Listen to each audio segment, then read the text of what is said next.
Isang mahalagang paalala po sa ating mga baguhang content creator, especially sa mga followers ko po dito, na kapag kayo po ay nakakita ng isang content creator na nadisgrasya sa kalsada, lalo po kung ang sanhi niyan ay katangahan, well, itakbo nyo po kaagad sa pinakamalayong hospital para hindi na yan pamarisan.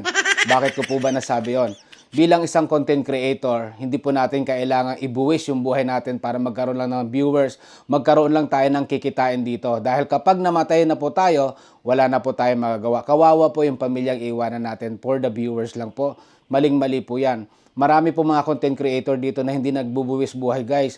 Nakaupo lang sila, sasabihin lang nila pumunta kayo dito, paangat, magpajikas kayo. Never sila nagbuwis ng buhay. Pero kumikita sila, anong binubuwis lang nila?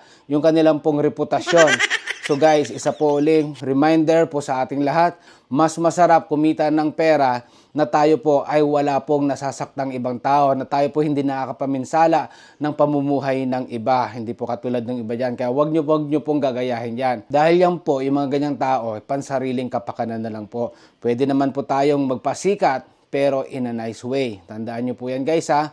Kaya guys, much better, mag-focus ka sa content mo, yung content mo na may kapupulutang aral, na content mo na magiging isang magandang halimbawa sa ating mga viewers, sa mga susunod na henerasyon, kahit yan po explore nila yung inyong content, meron pong kapakinabang. Pero kung ang ginagawa mo, na tipong makakapaminsala ka ng kapwa mo dyan sa kalsada, maling-mali po yan. Kaya wala ka talagang makukuhang magandang simpatya dyan pagdating po sa mga ganyang content na gagawin mo. Bato-bato sa langit, ang tamaan ay, siyempre, bahala na kayo doon. So, balik po kayo dito bukas dahil kay Nutnut Palaboy, well, may natutunan ka na, nakabungis-ngis ka pa.